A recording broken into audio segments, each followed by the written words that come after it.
Hello, എന്തൊക്കെയുണ്ട് വിശേഷങ്ങൾ? എല്ലാവരും സുഖമായിരിക്കുന്നോ? ഇന്ന് നമുക്കൊരു കുഞ്ഞ് ക്യാൻറ്റീൻ ഡേ ആയിരുന്നു കേട്ടോ. അപ്പോൾ അത്യാവശ്യം സാധനങ്ങളെല്ലാം മേടിച്ച് കാറിലേക്ക് കൊണ്ടുവന്ന കളിയാണ് ഈ കാണുന്നത്. അവിടെ നിന്ന് വട്ടം കറങ്ങുക. നല്ലൊരു വഴക്ക് കൊടുത്തപ്പോഴത്തേന് ചിരിച്ചുകൊണ്ട് കൊടുത്തു കേട്ടോ. അങ്ങനെ നമ്മൾ സാധനങ്ങളെല്ലാം ഡിക്കിയിലാക്കിയിട്ട് തിരിച്ച് വീട്ടിലേക്ക് വരാമെന്ന് കരുതി. കുറച്ച് ഫ്രൂട്ട്സൊക്കെ മേടിക്കാമെന്ന് കരുതി. ഇത് വെക്കേഷൻ തുടങ്ങുന്ന ആ ദിവസത്തെയാണ് കേട്ടോ. കാരണം ആ വെക്കേഷൻ തുടങ്ങുന്നതിന് മുമ്പ് തന്നെ ആൾ പറഞ്ഞിരുന്നു എനിക്കിനി ഡെയിലി ഉള്ള ഇഡ്ഡലി, ദോശ, ചപ്പാത്തി അതല്ലെങ്കിൽ ചോറ് ഐറ്റംസ് ഒന്നും വേണ്ടാന്നേ. ഞങ്ങളതിന് ഓക്കെ പറഞ്ഞിട്ടാണ് കേട്ടോ ഇങ്ങനെ വരുന്നത്. കുറച്ച് ബിസ്ക്കറ്റ്സൊക്കെ മേടിച്ചിട്ടുണ്ട്. ആൾ കഴിക്കില്ല എന്ന് ഉറപ്പാണ്, എന്നാലും കുറച്ച് ബിസ്ക്കറ്റ്സൊക്കെ മേടിച്ചു. പിന്നെ ഫ്രൂട്ട്സൊക്കെ കഴിച്ചോളും. അപ്പം നമുക്കും കൂടെ ഇഷ്ടമുള്ള കുറേ ഫ്രൂട്ട്സൊക്കെ മേടിച്ചു. മാങ്ങയൊക്കെ ഇപ്പോൾ സീസണായിട്ട് കിട്ടുന്നുണ്ടല്ലോ. മേ ബി എല്ലാം മരുന്നടിച്ച് തന്നെയാണ് വരുന്നത് എന്ന് കരുതി നമുക്ക് കഴിക്കാതിരിക്കാൻ പറ്റില്ലല്ലോ അല്ലേ. അപ്പോൾ ഇപ്പം ഈ നമ്മളെപ്പോലുള്ളവർക്ക് എന്തായാലും ചെടികളൊക്കെ വെച്ച് പിടിപ്പിക്കുക എന്നുള്ളത് ഭയങ്കര ഒരു ബുദ്ധിമുട്ടാണ്. എല്ലാ 2 വർഷം കൂടുമ്പോഴും ട്രാൻസ്ഫറൊക്കെ വരുന്നതല്ലേ. അപ്പം നമുക്ക് ചെയ്യാൻ പറ്റുന്ന അത്യാവശ്യം ചെറിയ ചെറിയ ചെടികൾ, അതായത് നമ്മുടെ തക്കാളി, പുതിന, പച്ചമുളക് അതൊക്കെ ചെയ്യാനാണ് കേട്ടോ. അപ്പോൾ അതൊക്കെ ചെയ്യാറുണ്ട്. ബാക്കിയെല്ലാം നമുക്ക് കാശ് കൊടുത്ത് മേടിച്ചേ പറ്റുള്ളൂ, അത് വിഷം ഉണ്ടെങ്കിലും ഇല്ലെങ്കിലും. പിന്നെ ചെയ്യാൻ പറ്റുന്ന കാര്യങ്ങൾ ഓർഗാനിക് ആയിട്ട് കിട്ടുന്ന കാര്യങ്ങൾ മേടിക്കുക എന്നുള്ളതാണ്.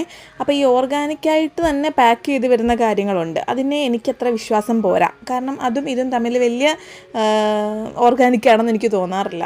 അതുകൊണ്ട് അത്രയും വിശ്വസ്തതയുള്ള സ്ഥലത്തുനിന്ന് ഈ നാടൻ പച്ചക്കറിയൊക്കെ കിട്ടുന്ന ആ സ്ഥലത്തൊക്കെ പോകുമ്പോൾ നമ്മൾ അവിടുന്ന് മേടിക്കാറുണ്ട്. അതല്ലാണ്ട് ഇങ്ങനെ കിട്ടുമ്പം ഇങ്ങനെ മേടിക്കാറുണ്ട്.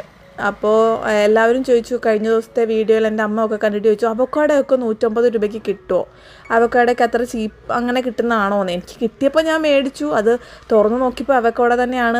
വീണ്ടും മേടിച്ചു. അങ്ങനെ ഇരിക്കുന്നു. പിന്നെ സ്ട്രോബെറീസും അതേ ശമ്പൂട്ടിന് ഇഷ്ടമാണ്, അതുകൊണ്ട് മേടിച്ചു. ഞാൻ ഈ സാധനങ്ങളൊക്കെ അറേഞ്ച് ചെയ്തൊക്കെ വെക്കുന്ന സമയത്തിന് അവർ അച്ഛനും മോനും കൂടെ ചെസ്സൊക്കെ കളിച്ച് അങ്ങനെ ഇരുന്നു കേട്ടോ. ആ സമയത്ത് കുറച്ച് സ്ട്രോബെറിയൊക്കെ വാഷ് ചെയ്ത് ഒരു തുണ്ട് ചോക്ലേറ്റ് സിറപ്പും കൂടെ ഇട്ടിട്ട് കൊടുത്തു. സാധാരണ എല്ലാവരും ഒരു ഫ്രീ ടൈം വെക്കേഷനൊക്കെ കിട്ടിയാൽ കുറച്ച് ഹെൽത്തി ആയിട്ട് എങ്ങനെ ജീവിക്കാമെന്നാണല്ലോ വിചാരിക്കുന്നത്. എൻ്റെ ശമ്പൂട്ടിനെ സംബന്ധിച്ചിടത്തോളം വെക്കേഷൻ സമയത്ത് കുറച്ച് ജങ്ക് ഫുഡ് അധികം കഴിക്കണം എന്നാണല്ലേ. അപ്പോൾ അങ്ങനെയാണ്. ബാക്കി വർക്കിംഗ് ഡേയ്സിലെല്ലാം ആൾ ഭയങ്കര ഹെൽത്തി കുട്ടനാണ്. അപ്പോൾ അതിനുശേഷം നമ്മളെല്ലാവരും കുളിയെല്ലാം കഴിഞ്ഞ് വന്ന് ഫ്രഷായി. അപ്പോഴത്തേക്ക് പ്രജി വിളക്ക് കൊളുത്തി. അപ്പോൾ ഈ വീട്ടിൽ 3 പേരും വിളക്ക് കൊളുത്താറുണ്ട്. അങ്ങോട്ടും ഇങ്ങോട്ടും മാറിയിട്ട് അവരവരുടെ കംഫർട്ടിനനുസരിച്ച് ആരാണ് ആ ഒരു വിളക്ക് കൊളുത്തുന്ന സമയത്ത് അപ്പം തന്നെ കുളിച്ച് ഫ്രഷായിട്ട് വന്നിട്ടുള്ളത് അവർ വിളക്ക് കൊളുത്തുക എന്നുള്ളതാണ്. വിളക്ക് കഴുകുന്ന കാര്യത്തിലാണെങ്കിലും ശമ്പൂട്ടൻ അങ്ങനെ വിളക്ക് കഴുകിയാൽ ശരിയാവാറില്ല. കാരണം കുറച്ച് നമ്മൾ ബലപ്പെട്ട് കഴുകേണ്ട ഒരു സാധനമാണല്ലോ. പക്ഷേ ഞാനും പ്രജിയും വിളക്ക് കഴുകാറുണ്ട്, വിളക്ക് കൊളുത്താറുണ്ട്. ശമ്പൂട്ടനെ സംബന്ധിച്ച് എല്ലാ ദിവസവും സ്കൂളിൽ പോകുമ്പോൾ അവൻ തന്നെയാണ് വിളക്ക് കൊളുത്തുക. വൈകുന്നേരങ്ങളിൽ പൊതുവേ ഞാനാണ് വിളക്ക് കൊളുത്തുക. കാരണം സ്കൂളിൽ പോയിട്ട് വന്നപാടെ അവൻ കുളിച്ചിട്ട് ഫുഡെല്ലാം കഴിഞ്ഞിട്ട് കിടന്ന് ഉറങ്ങിയിട്ടൊക്കെ എണീക്കും. അപ്പോഴത്തേക്ക് ഞാൻ ഉറങ്ങിയിട്ട് എണീക്കാൻ അവർ ലേറ്റ് ആവും. ആ സമയത്തേക്ക് ഞാൻ വിളക്ക് കൊളുത്തലാണ് പതിവ്. പ്രജിക്ക് ആ സമയത്ത് ഡ്യൂട്ടിയിൽ നിന്ന് വരുന്ന സമയമോ അല്ലെങ്കിൽ വന്ന് കുളിച്ചിട്ടിരിക്കുന്ന സമയമോ അതല്ലെങ്കിൽ ഡ്യൂട്ടിക്ക് പോകാൻ വേണ്ടി കുളിച്ചിട്ടിരിക്കുന്ന സമയമോ ഒക്കെ ആണെങ്കിൽ, കാരണം ഇവരുടെ ഡ്യൂട്ടി ഷിഫ്റ്റ് വെച്ചിട്ട് ഒരു 6:40 ഡ്യൂട്ടിക്ക് പോകേണ്ടി വരലുണ്ട് ഒന്നിടവിട്ടുള്ള ദിവസങ്ങളിൽ. അപ്പോൾ 6 മണിക്ക് എന്തായാലും കുളിക്കും. അപ്പോഴത്തേക്ക് വിളക്ക് കൊളുത്തും. അങ്ങനെ ഇന്ന ആൾ തന്നെ ഇവിടെ വിളക്ക് കൊളുത്തണം അങ്ങനെയൊന്നുമില്ല. പക്ഷേ എല്ലാ ദിവസവും വിളക്ക് കൊളുത്ത ആ ഒരു സമയത്തിന് രാവിലെയും വൈകിട്ടും എന്നുള്ളതാണ് കേട്ടോ. അപ്പോഴത്തേക്ക് ശമ്പൂട്ടൻ കുളിയെല്ലാം കഴിഞ്ഞ് ഭക്തിഗാനങ്ങളൊക്കെ വെച്ചിട്ടാണ് ആളിന്ന് വന്നത്. അപ്പം ഞാൻ വൈകുന്നേരം എല്ലാ ദിവസവും വിളക്ക് കൊളുത്തിയിട്ട് സന്ധ്യാനാമം വെക്കും. നമ്മൾ നാമം ജപിക്കും, അതിന് ശേഷം സന്ധ്യാനാമം വെക്കും. അപ്പോൾ ആളിന്ന് നേരത്തെ അങ്ങ് സന്ധ്യാനാമം വെച്ചു. കാരണം ഞാൻ പറഞ്ഞിട്ടുണ്ടായിരുന്നു നമുക്ക് വിളക്കെല്ലാം കെടുത്തിട്ടൊന്ന് നടക്കാൻ പോകണം എന്നുള്ളത്. അപ്പോൾ ആൾ ആദ്യം അങ്ങ് വെച്ചു. കാരണം സന്ധ്യാനാമം കുറച്ച് കേട്ടതിന് ശേഷം സുബ്രഹ്മണ്യ അഷ്ടോത്തരം വെക്കാറുണ്ട്. കാരണം അത് കേട്ടിട്ടാണ് അവൻ പഠിച്ചത്. അപ്പം ആ ഒരു 108 നാമങ്ങൾ കേൾക്കണമല്ലോ. അപ്പോൾ ഇതിന് വേണ്ടിയിട്ട് അവൻ ആദ്യം അങ്ങ് വെച്ചു കേട്ടോ. അപ്പോൾ ആൾ പറയാണ് 108 പഠിച്ചിട്ടില്ല, പകുതിയേ പഠിച്ചിട്ടുള്ളൂ. സത്യമാണ് കേട്ടോ. അപ്പം അങ്ങനെ അത് കേട്ട് പഠിച്ചു. നമ്മളപ്പോൾ ഡെയിലി ചൊല്ലുമ്പം അവൻ ആ ഒരു അക്ഷരസ്ഫുടതയോടുകൂടി പറയാൻ പറ്റണം, അത്രേ ഉള്ളൂ. നല്ലതാണ്. എനിക്ക് അങ്ങനെ ഭക്തിമാർഗത്തിലൂടെ അവനെ കൊണ്ടുപോകാൻ വേണ്ടിയിട്ടല്ല, എല്ലാത്തിൻ്റെ ഒരു പോസിറ്റീവ് റൊട്ടീൻ. ഈ ഒരു സമയത്ത് എൻ്റെ വീട്ടിൽ ഇത് നമ്മളൊക്കെ പറയില്ലേ, നമ്മൾ കുട്ടിക്കാലത്ത് ഇങ്ങനെയായിരുന്നു അങ്ങനെയായിരുന്നൊക്കെ. അപ്പോൾ ഇവർക്കും വേണ്ട എന്തെങ്കിലും ഒരു ഓർമ്മ, ഫോണും വീഡിയോയും ഒന്നും അല്ലാണ്ട്. അപ്പോൾ അതിനുശേഷം ഞങ്ങളൊന്ന് നടക്കാൻ പോയിട്ട് തിരിച്ച് വന്നപ്പോഴത്തേക്ക് ഇവിടെ അടുത്തൊരു പള്ളിയുണ്ട് കേട്ടോ. ആ പള്ളിയിലെ പ്രദർശനത്തിൻ്റെ സൗണ്ട് കേട്ടു. അപ്പോൾ ഞങ്ങൾ എന്തായാലും ബാൽക്കണിയിൽ പോയിട്ട് ഓരോരുത്തർ സീറ്റ് ഉറപ്പിച്ചു. അപ്പോഴത്തേക്ക് അവിടെ അടുത്ത ക്വാർട്ടേഴ്സിൻ്റെ അവിടെ തീ ഇടുന്നുണ്ടായിരുന്നു. കൊതുകൊക്കെ പോകാനും ചപ്പുചവറെല്ലാം കൂടെ തീ ഇടാനും. ശരിക്കും ഒരു മറ്റേ നമ്മുടെ ഒരു തണുപ്പുള്ള സ്ഥലത്ത് ഒരു ഊട്ടി വൈബായിരുന്നു അന്നേരം അവിടെ നിന്ന് കാണാനായിട്ട്.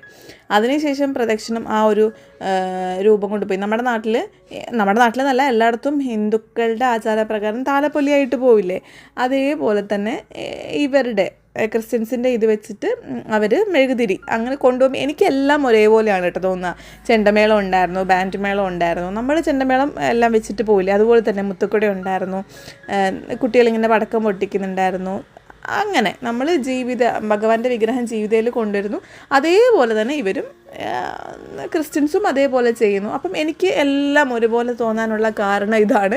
എല്ലായിടത്തും പ്രാർത്ഥനയും കാര്യങ്ങളും ചെയ്യുന്ന കർമ്മങ്ങളും എല്ലാം ഒരുപോലെ തന്നെയാണ്. ജസ്റ്റ് ആ ഒരു ഫേസ് കട്ട് മാറുന്നുണ്ട് എന്നുള്ളതല്ലാതെ, അല്ലെങ്കിൽ ഒരു പ്രാർത്ഥനയുടെ സ്ലാങ്ങോ അതല്ലെങ്കിൽ ആ ഒരു 2-3 ഡിഫറെൻറ്റ് പുസ്തകങ്ങളിൽ എഴുതി വെച്ചിരിക്കുന്ന വാക്കുകൾ ഉപയോഗിക്കുന്നു എന്നുള്ളതല്ലാതെ എല്ലാ മനുഷ്യരും ഒരുപോലെയാണ്. എല്ലാ മനുഷ്യരുടെയും വികാരം ഒരുപോലെയാണ്, പ്രാർത്ഥന ഒരുപോലെയാണ്. ഭൂരിഭാഗം കേട്ടോ, എല്ലാവരും ഒരുപോലെ കാണാൻ പറ്റില്ലല്ലോ, എനിക്ക് പറ്റില്ല. അപ്പോൾ അങ്ങനെ അപ്പം ഒരു 90% പേരുടെയും ആഗ്രഹങ്ങളും ആവശ്യങ്ങളും ആചാരങ്ങളും എല്ലാം ഒരുപോലെയാണ്. ഒരു ചെറിയ ഡിഫറൻസ് ഇപ്പം ഞാൻ പറയട്ടെ, ആലപ്പുഴ സ്റ്റൈല് മീൻകറി അല്ലെങ്കിൽ താറാവ് കറി എന്ന് പറയുമ്പോൾ ആലപ്പുഴയിൽ 1000 വീട്ടിൽ 1000 രീതിയിലായിരിക്കത്തില്ലേ ആ ഒരു ഡിഷ് വെക്കുക. പല ടേസ്റ്റും ആയിരിക്കും. ഒരു സ്കൂളിലും നമ്മൾ ഫ്രണ്ട്സുമായിട്ട് ഫുഡ് ഷെയർ ചെയ്യുമ്പം എല്ലാവരും പയറുമെഴുക്കുവരട്ടി കൊണ്ടുവരാണെങ്കിലും എല്ലാവരുടെയും പയറുമെഴുക്കുവരട്ടി ഡിഫറെൻ്റ് ആയിരിക്കില്ലേ. അതേപോലെയുള്ള ചെറിയൊരു ഡിഫറൻസ് ഉണ്ടെന്നേ ഉള്ളൂ. പക്ഷേ കണ്ടൻറ് ഈസ് പയർ, അതേപോലെ കണ്ടൻറ് ഈസ് വിശ്വാസം. നമ്മുടെ ഒരു ഹൈജീൻ റൊട്ടീനാണ്, നമ്മുടെ ഒരു മനസ്സിൻ്റെ പ്യൂരിറ്റിയാണ്. അതല്ലാതെ വേറൊന്നും ഇതിൽ മാറ്റർ അല്ല കേട്ടോ. അപ്പോൾ അതിനുശേഷം ഞങ്ങൾ അവിടുന്ന് പള്ളിയിൽ എത്തിക്കഴിഞ്ഞപ്പോഴത്തേനും അവിടുന്ന് വലിയ പടക്കവും വെടിക്കെട്ടും പൂത്തിരി എല്ലാം കണ്ടു. നമുക്ക് വീട്ടിൽ ഇരുന്ന് തന്നെ കാണാൻ പറ്റുന്നതുകൊണ്ട് ഭയങ്കര രസമായിരുന്നു കേട്ടോ. നല്ല രസമാണ് ഇവിടെ ഇരുന്ന്, ഈ ഒരു വീട് നമുക്ക് കിട്ടിയ വീട് ഇവിടെ ഇരുന്ന് കാണാനും ആസ്വദിക്കാനും. സൗകര്യങ്ങളെക്കുറിച്ചല്ല കേട്ടോ, നമുക്കൊരു പീസ്ഫുൾ മൈൻഡ് കിട്ടാൻ ഉള്ള ഒരു അന്തരീക്ഷമുള്ളൊരു വീടാണ്. അപ്പം ഞങ്ങൾ അവിടെ ഇരുന്ന് ഇങ്ങനെ കണ്ടു, കുറേ നേരം അവിടെ ടൈം സ്പെൻഡ് ചെയ്തു. ഒരു അരമണിക്കൂറോളം അതിങ്ങനെ ഇരുന്ന് കണ്ടിരുന്നു കേട്ടോ. അപ്പം ഞാൻ പറഞ്ഞു വന്നത് ഇത്രയേ ഉള്ളൂ. നമ്മളെപ്പോഴും നമ്മളായിരിക്കുക. മറ്റുള്ളവർക്ക് ഉപദ്രവമില്ലാത്ത എന്ത് കാര്യങ്ങൾ ചെയ്തിട്ടാണോ നമുക്ക് സന്തോഷം കിട്ടുക അതൊക്കെ അങ്ങോട്ട് ചെയ്യുക, എന്നിട്ട് ഹാപ്പി ആയിട്ടിരിക്കുക. യുദ്ധവും അതേപോലെ എപ്സ്റ്റീൻ ഫയൽസും ഒക്കെ നമ്മളെ നന്നായിട്ട് ഉലയ്ക്കുന്നുണ്ട്, വേദനിപ്പിക്കുന്നുണ്ട്. പക്ഷേ നമുക്കായിട്ട് അതിന് പ്രത്യേകിച്ച് എന്തെങ്കിലും മാറ്റം വരുത്താൻ പറ്റുമോ അറിയില്ല. നമ്മളുടെ കുഞ്ഞുങ്ങളെ നമ്മൾ സൂക്ഷിക്കുക, നമ്മൾ നല്ല കാര്യങ്ങൾ അവർക്ക് പറഞ്ഞു കൊടുക്കുക, നമ്മളുടെ മൈൻഡ് ഡീവിയേറ്റ് ആവാതെ ഹാപ്പി ആയിട്ടിരിക്കാൻ ശ്രമിക്കുക. ബാക്കിയുള്ളവർക്ക് എന്തെങ്കിലും ഹെൽപ്പ് ചെയ്യാൻ പറ്റുകയാണെങ്കിൽ, അവർക്ക് ആവശ്യമുള്ള ഹെൽപ്പാണെങ്കിൽ അത് ചെയ്തു കൊടുക്കുക. നമ്മൾ ഹെൽപ്പ് ചെയ്യാൻ പോയിട്ട് അവർക്കൊരു ഉപദ്രവമായിട്ട് മാറാൻ പാടില്ലല്ലോ. പിന്നെ സമാധാനവും സമയവും കിട്ടാൻ പറ്റിയ ഒരു കാര്യം കൂടെ ഞാൻ പറയട്ടെ. നമ്മളൊരു കുറച്ച് മൊബൈലിനെ ഒന്ന് മാറ്റി വെക്കുക എന്നുള്ളതാണ്. 24 മണിക്കൂറിൽ നമുക്ക് ചെയ്യേണ്ട പല കാര്യങ്ങളുണ്ടാവും. കുളിക്കൽ, നനയ്ക്കൽ, ഭക്ഷണം കഴിക്കൽ, ജോലിക്ക് പോക്ക്, ഇതെല്ലാം കഴിഞ്ഞിട്ടുള്ള സമയത്താണ് നമ്മൾ ഫോൺ നോക്കുന്നത്. ആ ഒരു ഫോൺ നോക്കുന്ന സമയത്ത് നിന്ന് ഒരു അരമണിക്കൂറോ 1 മണിക്കൂറോ ഫോണ് ബോധപൂർവ്വം മാറ്റി വെച്ചിട്ട് നമ്മൾ ഫാമിലിയുമായിട്ട് ടൈം സ്പെൻഡ് ചെയ്യാൻ വേണ്ടി ശ്രമിക്കുക കേട്ടോ. കാരണം എൻ്റെ മോനൊക്കെ ജനിച്ചൊരു പ്രായം വെച്ച് നോക്കുവാണെങ്കിൽ അവർക്ക് ഫോൺ ഇല്ലാത്തൊരു ലൈഫ് അവൻ കണ്ടിട്ടില്ല. എല്ലാ ദിവസവും അവൻ കാണുമ്പോൾ നമ്മുടെ ചോറും കഞ്ഞിയും ദോശയും വീടും ഒക്കെ പോലെ ഒരു സാധനമാണ് ഫോണ്. അത് ഫോൺ ഇല്ലാതെ എങ്ങനെ സർവൈവ് ചെയ്യാമെന്നൊന്നും അവർക്കറിയില്ല. അപ്പോൾ അതും കൂടെ പഠിപ്പിച്ച് കൊടുക്കണമല്ലോ. പിന്നെ ഇപ്പം കുട്ടികളെ മാത്രം പറഞ്ഞാൽ പോരാ കേട്ടോ. കുട്ടികളുടെ പേരൻസും അല്ലെങ്കിൽ അപ്പൂപ്പനമ്മമാരും ഒക്കെ ഒരു ഫോൺ അഡിക്റ്റിലേക്കാണ് പോകുന്നതെന്നാണ് എനിക്ക് തോന്നുന്നത്. കാരണം ഒരു പണി ഇല്ലാണ്ടിരിക്കുമ്പോൾ വെറുതെ ഇരിക്കുക എന്നൊരു ഓപ്ഷൻ അവർക്കറിയാത്തതുപോലെയാണ് എനിക്ക് തോന്നുന്നത്. വെറുതെ ഇരിക്കുമ്പോൾ ഫോൺ എടുക്കുക, അല്ലാതെ വേറെ ഒന്നും ചിന്തിക്കാതെ പ്ലെയിനായിട്ടിരിക്കാൻ അവർക്ക് ആർക്കും പറ്റാത്ത പോലെ എനിക്ക് തോന്നിയിട്ടുണ്ട്. ഇപ്പം എത്ര പേരൊന്നും മെഡിറ്റേഷനൊന്നും ചെയ്യില്ലായിരിക്കും, അതൊന്നും അല്ല ഞാൻ പറയുന്നത്. ഫോൺ എല്ലാവരും 5 പേര് ഇരിക്കുന്നുണ്ടെങ്കിൽ 5 പേരും ഫോൺ മാറ്റി വെച്ചിട്ട് സംസാരിക്കുന്ന ഒരു സമയം വീട്ടിലുണ്ടാക്കുക. ഇപ്പം എന്നെ സംബന്ധിച്ച് ഞാനും പ്രജിയും ശംഭുവും ഫോണോ TV ഒന്നും വെക്കാതെ ഇരിക്കുന്ന ഒരു സമയം ഭയങ്കര വാല്യുബിളായിട്ട് തോന്നാറുണ്ട്. അപ്പോൾ ഇത്രയോടെ ഇന്നത്തെ വീഡിയോ. നമുക്ക് പുതിയൊരു വീഡിയോ ആയിട്ട് നാളെ കാണാം കേട്ടോ.